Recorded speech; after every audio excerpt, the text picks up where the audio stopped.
Hi guys, my name is Bobby. Welcome back to my channel, and today I'm bringing you my April wrap-up. So I think I haven't posted in a week since my May TBR. Hopefully gonna try to film a vlog next week. We'll see. We're still not doing anything, so it's kind of boring, but I have been reading quite a bit. So in April, I participated in the Owls. I did pass my Owls, but I did not read as much as I wanted to. I only completed 5 books, and it was a struggle. Well, 5.5. I finished 5.5. And it was kind of a struggle to get through the month. April was really stressful, like a lot of crap at work going on, and just getting into the reading groove. And there was one DNF that I had that's a DNF for now. I may get back to it later. And that kind of, like, I started off the month really strong, and that one kind of slowed me way down and kind of put me in a slump, so that didn't really help my month. And looking at my TBR, I didn't really feel very inspired to read, so I struggled some. But I'm going to go through the books that I did read by the order that I have in the Owls, like by class. So I also changed my career. I was going to be a librarian, but I changed to a Quidditch referee because it got to a point in the month where I was so touch and go with my reading that I instead just switched my career to fit what prompts I had read. So, but Quidditch referee fits because I'm totally a sports mom, so it definitely fits. And for a Quidditch referee, you need Defense Against the Dark Arts, History of Magic, Potions, and Transfiguration. So I did read all of those. 1, 2, 3, 4. Plus, I also completed astronomy, and I have completed arithmancy, and I'm going to count it because I read more than half of the book. So I'm going to count it as passed, even though I didn't finish the book. And I know they don't police it, and it doesn't really matter because I got everything that I need for my career.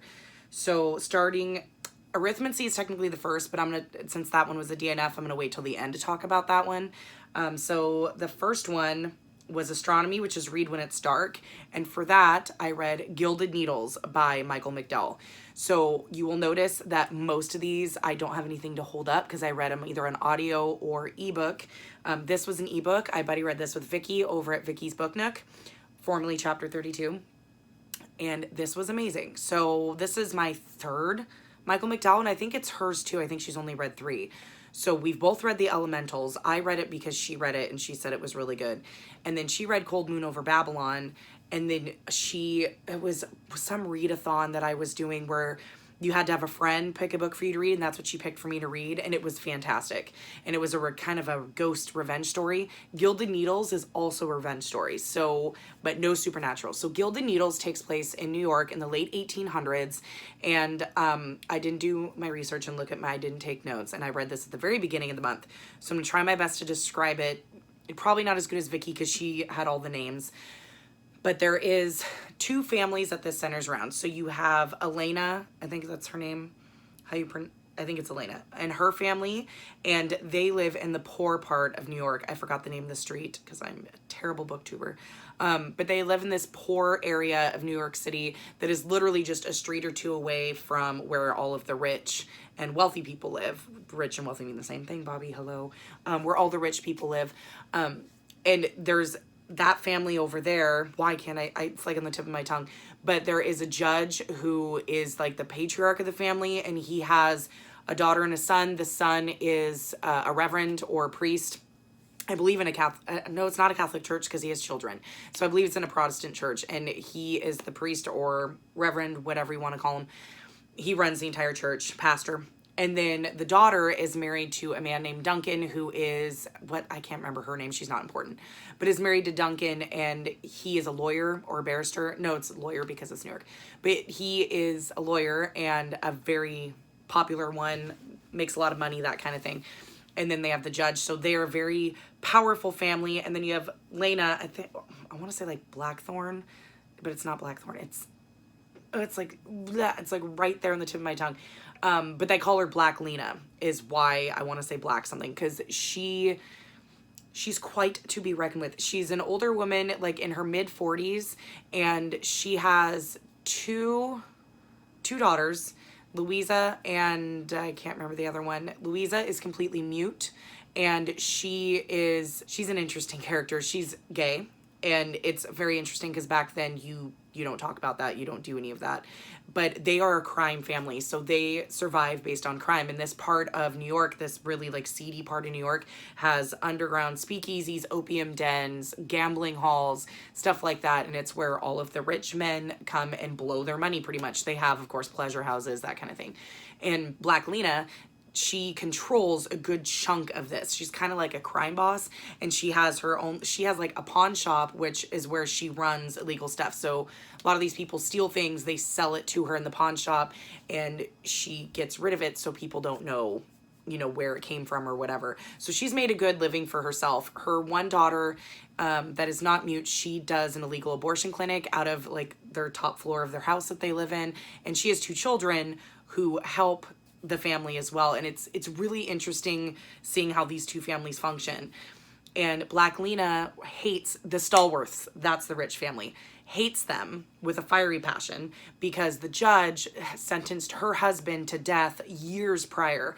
And now the judge is trying to convince his son-in-law to clean up that part of the town, and because he's going to run for either governor or mayor or something like that. And if you're going to run, you need to clean this up because then it makes it look super good for you.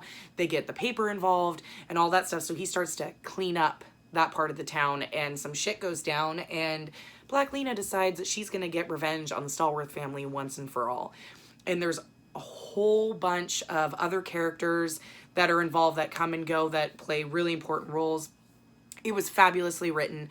Michael McDowell is very, very atmospheric in his writing. When you read any of his books, you can feel yourself there. It feels like you're there. It is so, like, I felt like I was in late 1800s New York. It was so fantastic the way it was written. And both Vicky and I enjoyed it very much. I believe I gave it 4 stars. It wasn't quite a 5-star, but it was still fantastic. And the revenge, the way it plays out, it doesn't play out until the end. But it wasn't like it was boring leading up to it. There was so much that you had to get through to get there, but it was important to get there. And the way she gets her revenge was just chef's kiss. It was perfect. It was exactly what I wanted it to be. There was a part where I was kind of getting nervous because Duncan and his wife have 2 small children, and I was worried that she might go after the children. Mini spoilers, she does, but she doesn't.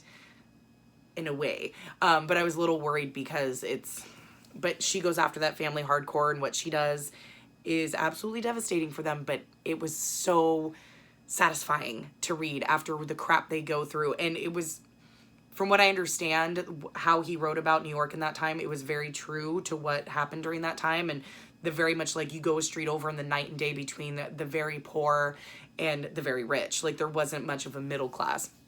And it was just really, really well written, and I really enjoyed it. I wouldn't necessarily consider it a horror because Michael McDowell is considered a horror author because there was nothing like scary about it. There wasn't much blood and gore. I mean, there kind of was a little bit, but it wasn't, I don't know, it wasn't gratuitous. It wasn't where I'd be like, oh, that's a horror. It was just a good revenge story. And I highly recommend it. If you have not read Michael McDowell yet, read either Gilded Needles, Cold Moon Over Babylon, or The Elementals for sure. Those are the 3 I've read. I think Vicky and I are going to try to eventually work through the rest of his work. There's not a whole bunch more left to work through. He unfortunately passed away in the 90s. So it's a lot of his books are hard to get a hold of. But you can buy them all on Kindle. And I think I have the Amulet, the Amulet. I think I have that one, as well as, and there might be one more. Maybe it was Cold Moon Over Babylon that I bought, but I've already read that one. So we'll eventually hopefully get through them because he is so atmospheric. Like, it was very gothic feeling. You could feel the dirtiness of the poor side of town, and it just, everything felt very, very atmospheric. You felt like you were right there with the characters. Highly recommend Michael McDowell if you haven't read him already. Next on the list is one of the physical books I actually have, and this was for Defense Against the Dark Arts, which was set on the coast or sea, and I read The Guest List by Lucy Foley. Spoiler alert, this was 2 stars. A whole bunch of people are loving this, like Gabby from Gabby Reads, I think gave this 5 stars, said it was great, blah, blah, blah. This book was so fucking boring. This is a thriller. Takes place on an island off the coast of Ireland, I believe it is, and it's this isolated island off the coast of Ireland that is full of like peat bog, and there's this beautiful grounds. There's like this hotel like structure, and I guess there used to be a town out there and nobody has lived there for years. So instead there is two people who live there, and they're caretakers of the island, and they just live there, and they've decided to reopen it up for events. There are two main characters, can't remember their names, Will and Jules, are going to have their wedding out there. They're both famous. Will is in a show that's kind of like the Bear Grylls kind of show, like versus the Wild.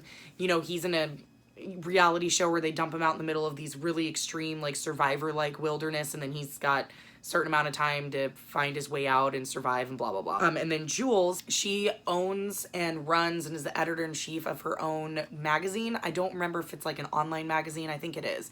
And so she's kind of famous or is wealthy in her own right. But these two are going to get married, so they invite all of their friends and family out to this island, and this book takes place over 24 hours. I believe it is 48 hours maybe. So it's 2 days. So you are doing 2 days and what is it, like 313 pages. And you have her, I think her mother comes out, but they have all the bridesmaids and the groomsmen come out beforehand. And there's only one bridesmaid and the maid of honor, and that is Jules' sister. And then you have all of the groomsmen, which are all friends of Will's from back when they went to school together when they were a lot younger. So at the very beginning of the book, you know that somebody is dead, and you don't know who it is or how they were killed. And there's a huge storm raging outside, and it's the night of the wedding. So they've had the wedding and they're having the reception, and there's a storm outside. Somebody's dead, don't know who. Then you go back for, 24 hours in the past, and then you go all the way through. It was goddamn boring. There did not need to be 200 something pages of one day. It was stupid. It got to the point where I was skimming, and then I stopped skimming, skipped 100 pages, and read the end. And I was like, okay, this is what I figured it was. This is fucking stupid. It literally gives you so many hints at the very beginning as to who is dead and why, that it's and it got very convoluted at the end, because the person who is dead, there's one person that killed them, but then everybody else on the fucking island, almost everybody, there's like 4 other people on the island, all had a reason to kill this person, and they all kind of wanted their chance to kill this person, and they were upset that they weren't the one that did it. It was stupid. It was just so convoluted. I know a lot of people have loved this so far. I guess I'm an unpopular opinion, but I'm really picky with my thrillers. Like, I want to be thrilled. I want to feel tension. For instance, I'm currently reading the Southern Book Club's Guide to Slaying Vampires. I'm reading this with Vicky. I haven't done today's reading, but after today's reading, we'll be 250 pages in, so more than halfway through, and that book is creeping me the fuck out. It is in a good way. There's so much tension that it makes you feel all like, ugh, all skeezy. That's what I want in my thrillers. And that's not even a thriller, it's a horror, thriller horror. But this was just, no, it was bad. I got to the end and it was not shocking. I was like, oh, doesn't surprise me. I figured it was this person. They were kind of a douchebag twat waffle the entire time. So doesn't surprise me this is the person that's dead. And to me, it was kind of obvious who it was going to be from the very beginning. I guess the person who did the killing wasn't necessarily so obvious, because it seemed like there were so many people who had motive that it was like, well, it could be either one of them. And it was just very convoluted, because every single person who had motive, it's like they had to do extra things to get to that spot in order to be there to try to confront him or confront them or kill them. So that was very convoluted. And there was one person who had an issue with the person that died. I'm trying to do this without spoilers. Where the issue was it wasn't stupid. The issue was valid, but there is no reason this person they should have spoken up a long time prior, like years prior, about why they didn't like said person, and the fact that they didn't was just ridiculous. So anybody who doesn't want spoilers, once I put the book down, I will be done talking spoilers, but I'm gonna go into spoilers to try to explain what I mean better. But yeah, 2 stars. This book sucked. If you want to give it a shot and it sounds interesting, I mean, the premise was really interesting. Whole bunch of people on the island, takes place over 24 hours for a wedding. Somebody's dead. If it seems interesting, go ahead and read it. But now I'm gonna go into spoilers. So spoilers. All right. So Jules, who is the bride, her sister, I can't remember her name, Olivia. her sister Olivia is young, like early 20s. Jules is like almost 30. And Olivia is like, she's obviously anorexic, trigger warning for that. And it's because she's depressed and sad, and she alludes to the fact that she tried to kill herself. She tells that about this man that she dated. She met like on a, I don't know if it was like a, not a Tinder. I guess it was kind of like Tinder, you know, just trying to find somebody after she broke up with her boyfriend. She goes out, hangs out with this guy quite a few times, has sex with him. The sex was really rough. She was kind of like, like it was like one of those kind of things, like where she felt used and kind of abused and kind of raped a little bit, because everything was so forceful, and there was a rape at one point by him, but she excused it. It was kind of like one of those things where she's kind of revealing like, oh, you know, this happened to me, blah, blah, blah.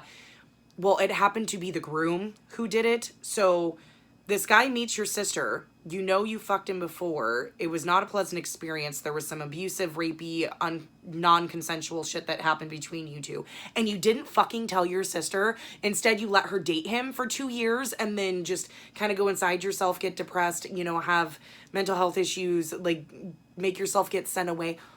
That makes no sense.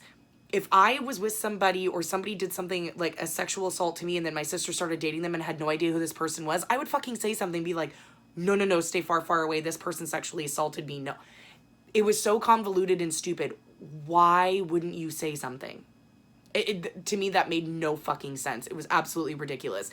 And then you have the other guests where all of the guys that came from the school, I guess they were in a boarding school of some kind, like an all-boys school, and they used to initiate the boys to where they would go out, and anybody who was new to the school, they would get them in the middle of the night and do a hazing where they take them out in the middle of the woods, leave them there, and then they had to come find their way back. Everybody made it except for one person who, he was kind of a nerdy guy, small, you know, couldn't stand up to these guys, kind of knew it was coming. He ended up dying because of this hazing ritual, and the guys have always kind of felt some guilt about it because they never spoke up and said, well, it was because we pulled him out to haze him. And so there's a couple of guys in the group that have felt immense guilt about it, and especially the one who was the best man. He felt extreme guilt about it. The groom does not, of course. And then come to find out, the caretakers who own or run this island, the female of the couple is the sister of the boy that died. And so she was all about trying to lure them there to the island to do their wedding so she could confront the groom. Again, super convoluted and stupid. It's like you have to totally suspend your disbelief. I'm like, wait, what? And her husband happened to be another student that was in the same class as them, that was also picked on and small and nerdy, and they totally bullied the fuck out of, and they ended up getting together and getting married. So it's like, oh, are you, what? So it was just super convoluted. Like, it just did not make sense. Yeah, I do not recommend. I'm surprised I didn't give it 1 star. Okay, next on the list is History of Magic, which is a book that features witches or wizards. And for that, I used Moon Called by Patricia Briggs, which I listened to on audiobook. This is book 1 of the Mercy Thompson series. This is a paranormal romance urban fantasy, I want to say. It's very akin to the Sookie Stackhouse series, and I latched right onto it. It's been recommended to me on Goodreads for a long time because of the Sookie series, and I actually really enjoyed this. So there's like 14 books in this series. It's a long series, but they're very small. Like the mass market paperbacks are only like 250 pages, so they're very quick. The audiobooks are only like 6 hours. So I listen on 2 times speed, so I can listen to like 2 a day if I wanted. Usually, I think I listened to Moon Called in a day. I just sat down one day and just listened to it, and just dunk around, and it's very easy to listen to. The narrator's great. But Mercy Thompson is not a werewolf. She's a coyote shapeshifter. So in this book, they don't call them like were-coyotes or were-tigers or anything like that like they do in the Sookie series. They are not called weres. They just shapeshift into coyotes. And there are not many people can shapeshift into something other than a wolf. And this is very werewolf centric. She lives in a trailer that's right by the property of Adam, who leads the pack in this area. This takes place in Western Washington, which makes it really fun. Or is it Eastern? No. Yeah, no, it's kind of like in the mountains, kind of like in between Western and Eastern. So it's nice because all of the cities and stuff that they're mentioning, I know, obviously. But it takes place in the Pacific Northwest, which is really cool. She lives next door to Adam, who's the pack master. So obviously he's one of the love interests because, you know, she wants to do what she wants and she's not going to listen to no man. It's, you know, very much an urban fantasy. Mercy is a mechanic, so she does, you know, she's kind of a rough and tumble girl. She doesn't do the trope like, I'm not like other girls. She doesn't do that very much. It's more of the kind of like Sookie, you're not going to tell me what to do. I'm going to do what I want to do. It doesn't matter if it's totally implausible and puts me in danger. I'm going to do what I want to do, which is fun. That doesn't bother me at all. And it's just very easy palette cleanser, and I really enjoyed it. The reason I put it for witches is there is a witch, 2 witches in this story, and I mean, they're not main characters, but they're still side characters, and they still play a role in the plot. So that's what I used it for. I really enjoyed this one. I gave it, what, 4 stars? Yes, I gave it 4 stars, and it was really good. I really enjoyed it, and because of that, I'm going to skip over one for Transfiguration, a book that includes shapeshifting. I read book 2, which is Bloodbound, and Bloodbound is more vampire-centric, so there is a vampire in book 1 that you meet, why can't I think of his name? It's something very, Stefan. It's very stereotypical for, like, a vampire, which is funny because in the show True Blood, when Sookie meets Bill for the first time, she goes, I thought your name would be like Stefan or something like that, like a kind of a stereotype. Yeah, that's what his name is in this. But the vampire story kind of comes full front in Bloodbound, where Stefan needs Mercy's help with finding a sorcerer who is controlling vampires, which vampires don't like because they're the one that usually do the mind control and not other people. So they believe it's a sorcerer who is also a vampire somehow, which doesn't happen very often. They haven't seen it in a long time. So he needs her help. So the story kind of goes from there. There's a whole bunch of werewolf politics in both stories, which is fine. I enjoy that. It does not bother me at all. I like paranormal stories where you get into like the paranormal politics of each different group and stuff like that. I find that interesting and fun. I liked both of them. I only gave Bloodbound 3 stars because I wasn't a huge fan of the vampire story as much. I like it when she's with the werewolves more. Maybe because she's a shifter like they are, so I don't know. I kind of like that better. The next book, Iron Kissed, is on my TBR for May, hoping to listen to it because the audiobooks are great. I've been able to find them a lot. I had to get Bloodbound on Audible because my library had like a 3-week wait. But my library has almost all of them on audiobooks, so I think that's the route I'm going to go to read these. I think I need to look and see if they have Iron Kissed. If not, I need to put a hold on it, but yeah, really enjoyed both of them. Highly recommend if you like the Sookie Stackhouse series. They're really great palette cleanser books. So far in the first 2 books, like no real like sexy time yet, just like, you know, some kissing and stuff like that. Pretty mild. It's more about like the paranormal stuff and the politics and the, you know, trying to save, you know, whoever kind of deal at the time. It's very much Sookie-like, but I highly enjoyed both of them. And then the last book that I finished was for Potions, which is to read a book under 150 pages, and for that I read the graphic novel Lock and Key Volume 1, which I got off of Hoopla through my library. This was a reread for me. This is by Joe Hill, and I can't remember the other guy's name. This is very popular on BookTube. It's a horror-esque graphic novel series that follows a family and 3 children who are now living in this house where certain keys unlock certain doors that make things happen. Like one makes you invisible, stuff like that. There's a evil force kind of around it as well. Really, really good. The art style is really awesome. I know Vicky just reread these. I really enjoyed it. I just kind of wanted an easy breezy reread to kind of like help get me through, and this one totally hit the spot. I gave it 5 stars, of course. Duh.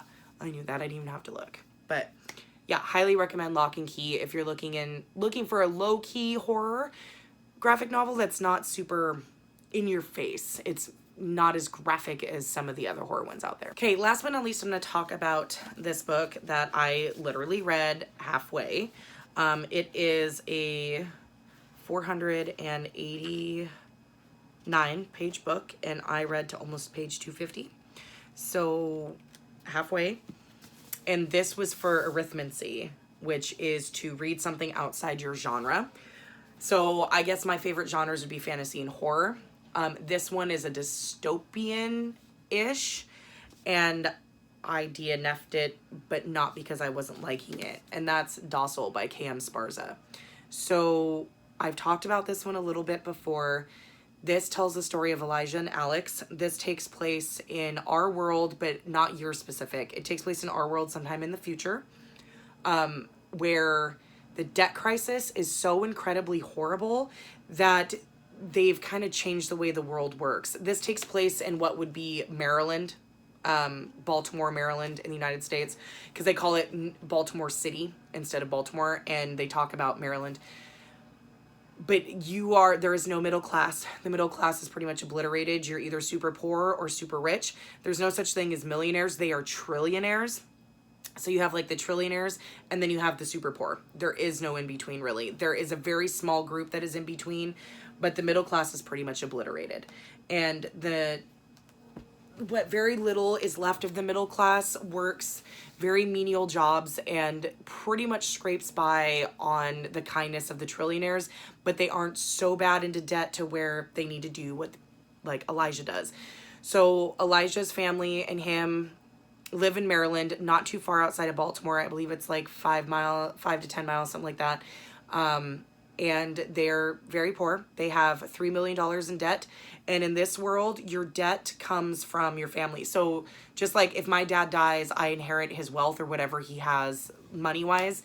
In this world, the same goes for debt. So if your dad dies and he has $1 million in debt, now you have that $1 million in debt, plus whatever you accrue. And it's very hard to pay off any kind of debt because these people don't make hardly any money. And in this world, if you aren't paying your debt and your debt's not paid off, they will literally throw you in debtor's jail, and you could be in there for multiple years just because you have debt. So in this world, there are things called dociles, and if you are super in debt, you can go, I forgot what it's called. It's like a headquarters for dociles or whatever, and you can sign over yourself as a docile and hope that a trillionaire likes you and needs you for whatever they need you for and will buy your debt. And depending on what the contract states and however much your debt is, that states how long you have to be a docile. So a docile is pretty much a slave. And in this world, it's so tough to talk about. So Elijah is deciding that he is going to be a docile. His family has $3 million in debt. His dad is still working. His mom was a docile for 10 years to pay off $1 million in debt, but they still have $3 million left over. He is 19, 20, somewhere right around there. He's over the age of 18, but he's a very young adult. And his mom, when she got back from being a docile, she was never quite herself, because if you're a docile, you can choose to be on the drug called docilene. And docilene pretty much wipes out your memory to a degree. Like, you pretty much are a slave for the entire length of your contract, but you do not remember anything that happened to you. Whether it be sexual, whatever, you do not remember your time as a docile. So a lot of people choose to do that because they literally become docile. They will do whatever their master, their owner of their debt, tells them to do, and they don't complain. They yes sir, no sir, absolutely, they just are very compliant. So when his mom gets back and she's been weaned off the drug docilene, she's never been herself. She still acts like a docile, gives you the answers you want to hear. Her personality, what makes her is gone. So Elijah wants to get rid of this debt because he doesn't want his sister to be sold into it, and she is very young. She's like 12, 13, and she's almost at the age where she can be, and he doesn't want somebody to get a hold of her. And so he decides he's going to go in for it, and he's said right from the get-go to himself, I'm not going to take docilene, I'm going to refuse it. Because in this world, if you are a docile, you have 7 rights, and I can't remember them all. But one of those rights is to be able to either accept or refuse docilene at any time. So you can choose to refuse it and then decide one day, never mind, I can't do this, I want to take it, or vice versa, be on it. But most people who are on it don't have the wherewithal to be like, I don't want to be on it anymore. So he has said from day one, I don't want to be like my mom, so I'm going to refuse it. So he goes, he gets ready to sell his debt, and somebody buys his debt in full, which is unusual. But the contract says that he has to serve with his life. So he will be with this person for the rest of his life. And the person who buys his contract is Alex, who is, his family is the one that created the drug docilene. So it is quite the stir when he refuses docile. So the story kind of goes from there. Alex is gay, and in this world we've evolved, like, nobody gives a shit who you fuck. Like, they don't care if you're gay, straight, bi, trans. They really do not give a fuck who you sleep with. It doesn't matter to them. But as one of the rights of him refusing docile, sexual health is a part of it. So condom wearing, birth control, that kind of thing, to protect, if you're a female, from getting pregnant by your master, not getting STDs, that kind of thing. Part of your rights is for your health in general. Like, if you get hurt, your master will take you to the doctor, make sure you are okay, make sure you're not bodily harmed or killed, kind of thing.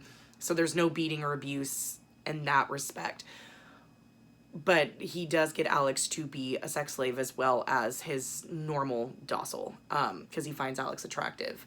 And his dad is trying to match him up with somebody who is better and trying to find a man for him that is in their class, and, you know, that would be a good match. Whether or not they have sex or not, they can have sex with their dociles. They just need to be a good match. It's very much reminding me of, like, being kings and queens back in the 16, 17, 1800s, where you would just marry somebody because they were a good match politically or financially, but you didn't necessarily have to sleep with that person unless you were trying to make babies for heirs. It's just very odd.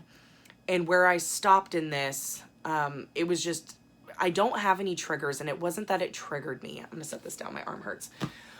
It was just getting to me emotionally, in a way. And it wasn't because I was triggered, because everything that happens in there, I don't have triggers for. So there's triggers for slavery, sexual assault, rape, punishment, not in a form of torture, but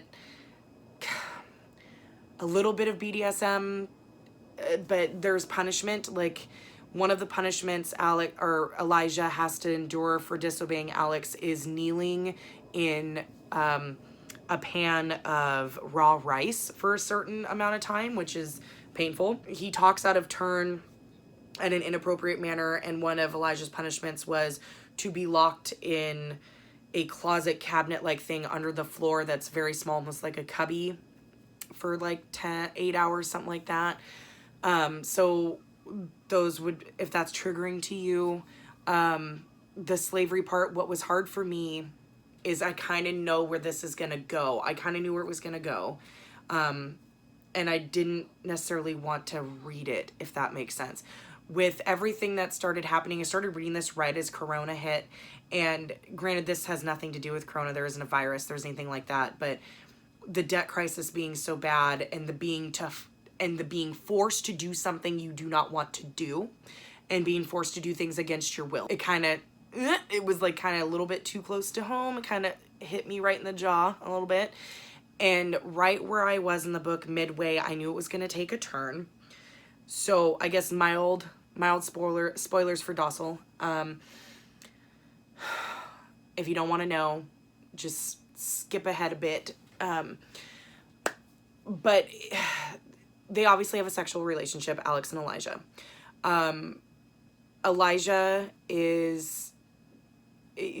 Alex takes Elijah's virginity. He wasn't super forceful. It was still a rape, because it wasn't very romantic in any kind. It was very much a, you're my docile, you're going to do what I tell you to do. And this is what's going to happen. This is step by step. Okay, do this, do this, do this. There is graphic male sex, but it's not like porny or erotic. Or not erotica. I mean, it is erotic. It's sex. It's not erotica or porn-like. It wasn't necessarily hard to read, but kind of. So there is that, and you watch Elijah pretty much lose himself, even though he's not on the drug, because he knows he has to obey everything Alex says, and if he doesn't, he'll be punished. And it's very much a conditioning, almost in the form of grooming a little bit, because it's not like the grooming and like a pedophile grooming a child. It's, knowing he has to groom Elijah to be who he needs him to be, because he is helping to run this company, and he's trying to get a new version of docile that makes it a little better and easier on Elijah, and Elijah tells Alex about the side effects and tells him about his mom and how what happened after 10 years and how she hasn't recovered from the docile, and Alex punishes him for it because he feels like he's talking shit and that can't be true, and why would people be taking it if that was the case, and blah blah blah. And it's because people don't feel like they have a choice. And this book is going to be very polarizing for people. I know people were picking it up thinking it was going to be a kind of BDSM, slave master romance, and while there is that kind of relationship in here, and there is a little bit of romance, it's more about the being on the docile and being a slave, and that is what more of this is about. It's more of a social commentary than it is on anything else.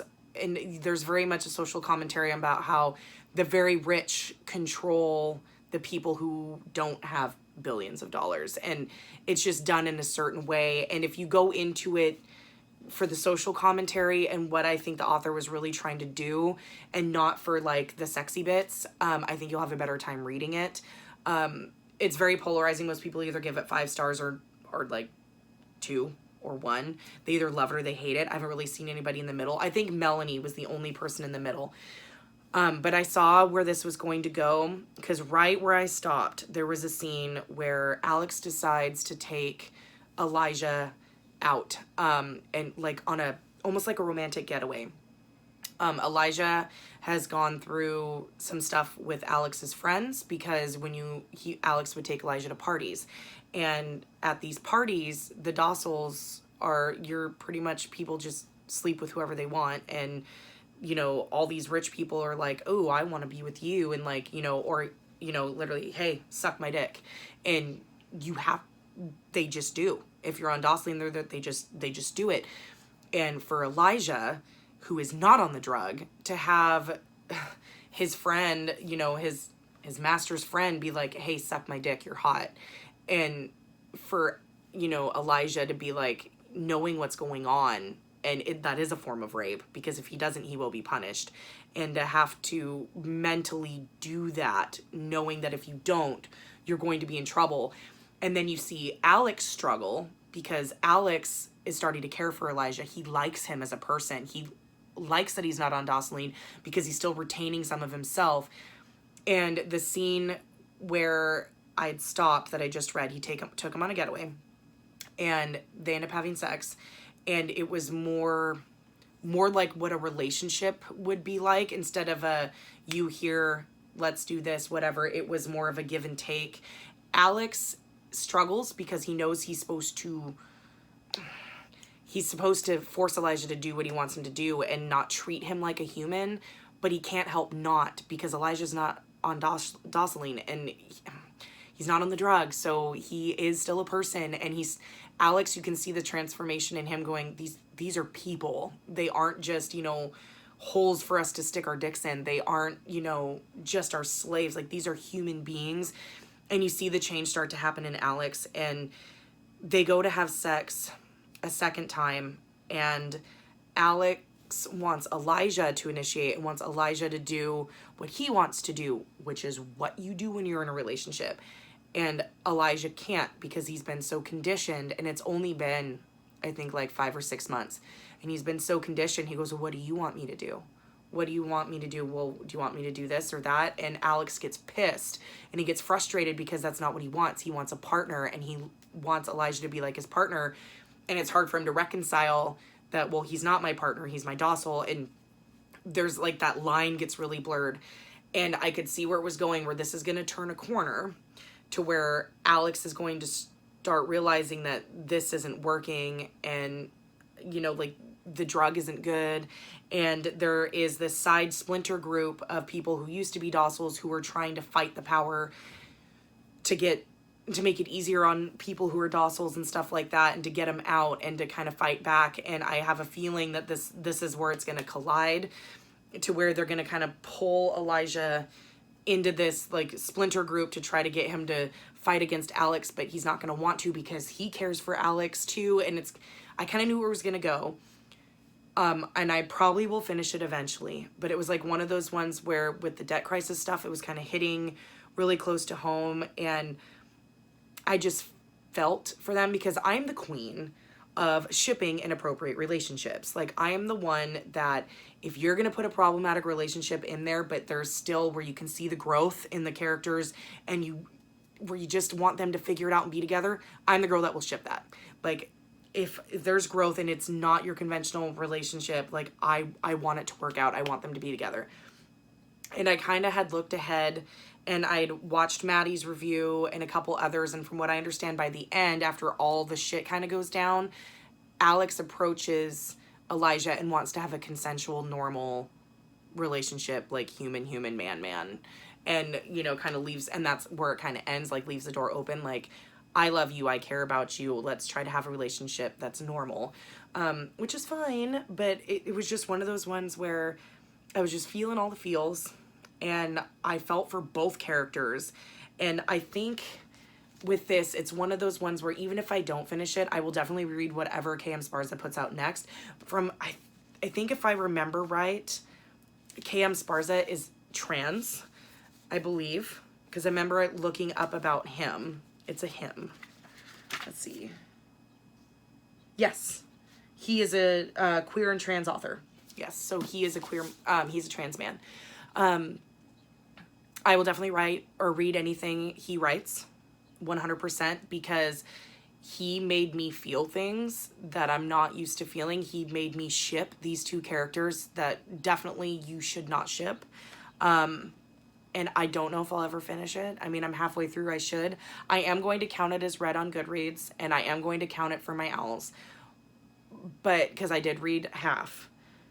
But I'm not sure if I'm going to rate it, because it's like one of those ones where I definitely thought it was going to be a 5-star. Not sure if it still would, but it's one of those ones that makes you think, and it makes you feel, and it makes you uncomfortable, but in a way that you should feel uncomfortable. It's like uncomfortable in a good way. Yeah, it's like it's like hard to talk about, but it's like one where I kind of want everybody to read, but I know not everybody's going to be able to handle this book, and they're not going to be able to handle or see past, you know, see the deeper stuff, and they're just going to see the surface shit. And I recommend this if you can handle the subject matter. Please look up the triggers before you get into this. Hopefully I'll finish it someday. It's like one of those ones where it's like, I almost don't want to go back to it now, because I know where it's going to go. And he made me feel all the feels already. I'm already halfway through, and I really should just pick it back up. But if you think you can handle it, if you can handle the subject matter, I highly recommend you pick it up, because I'm curious to hear what you think. I don't know. I know Maddie felt a lot like I did, but I know there's going to be people that are just going to fucking hate it. So I'm curious. If you've read it, please let me know what you thought about it, because I really want to discuss this with people. Okay, guys, that's it. I've been talking for 45 minutes. It's not going to be fun to edit. But that is my April wrap-up. I did not do as good as I had hoped, unfortunately. But I'm already almost done with 2 books already this month, and we're only on May 5th. I've only got a little bit to go in both, so trucking right along.